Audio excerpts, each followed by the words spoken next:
Hello and welcome to another episode of Gaming Reviews, where this week I'm taking a look at Sky of Destruction. First off, a big thank you to the people over at Game.Press and the developers Sato Entertainment for the free review copy, and it's available on PC, PlayStation, Nintendo Switch and Xbox, which is where I played the game. Price-wise, you're looking at around the £10 to £11 mark. So what is Sky of Destruction? In a nutshell, it's a top-down, twin-stick shooter where you take a squad of aircraft into missions to destroy enemy fleets and buildings before they destroy yours. Sounds simple? Well, let's dig a little deeper. Mechanically, left stick is going to move your aircraft, right stick shoots, and you've got the whole 360 range of firing available to you. Triggers are your speed boost, and the face buttons will give fleet commands like attack, defend, or hunt. Movement, yeah, it takes a little bit of getting used to at the start, so think asteroids in that it's got that inertia-based momentum. So turning can feel like you're drifting a shopping trolley through oil. You can choose between ship relative or world relative movement.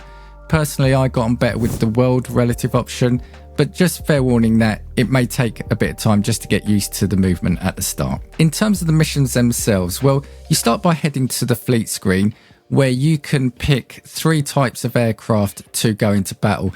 You'll eventually have a pool of 7, but you choose 3 from those 7. You then go to a hex-based map. Each hex is a mission with its own difficulty level and objective.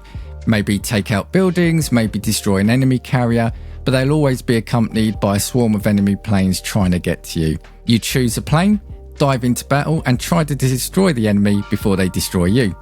If your plane gets destroyed, don't worry, just choose another one and get right back into the action. Win and you're back to base collecting loot, weapons upgrades and blueprint parts to unlock new planes. Lose and you get to repeat the mission or choose a new one if you've got one available to you. The upgrade system, well, they utilise the classic Tetris style layout. Your aircraft has a specific shape and so do the upgrades, so fitting them in takes some spatial planning which adds a nice little twist. Beat a mission, unlock more hexes, rinse and repeat. What about the graphics and audio? So visually, for a top-down indie shooter, it's not bad. You're not getting cutting-edge graphics, but there's a decent depth to the environments and the explosions can be satisfying, especially when there's a lot of action kicking off on screen. Sound-wise, it's fine.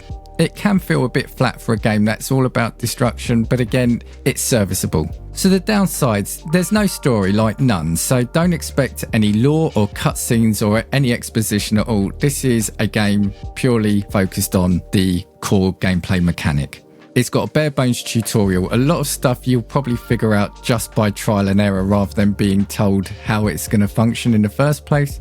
I mentioned earlier the controls can be frustrating, so the momentum based turning probably won't be for everyone. The sound, as I mentioned, for a game that's called Sky of Destruction, if they were a bit meatier, it probably would have added a little bit more to it. So as I said, it's serviceable, but it just can feel a bit flat, as can the game. Whilst the mechanic can be fun, and I'll mention that shortly, how long is it going to keep you coming back?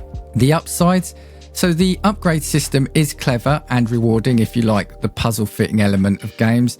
And for a short burst of play, the game can have that one more go feel. So, the missions are short and snappy, but because they are short and snappy and very similar, will it hold your attention long term?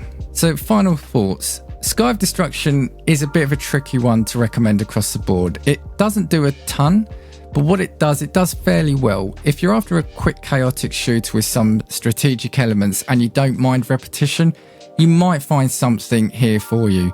But does it do enough to stand out against other twin stick shooters on the market? I'm not so sure. Check out some gameplay videos because what you'll see is what you get. Thank you for listening and watching, and catch us next week for another episode of Gaming Reviews.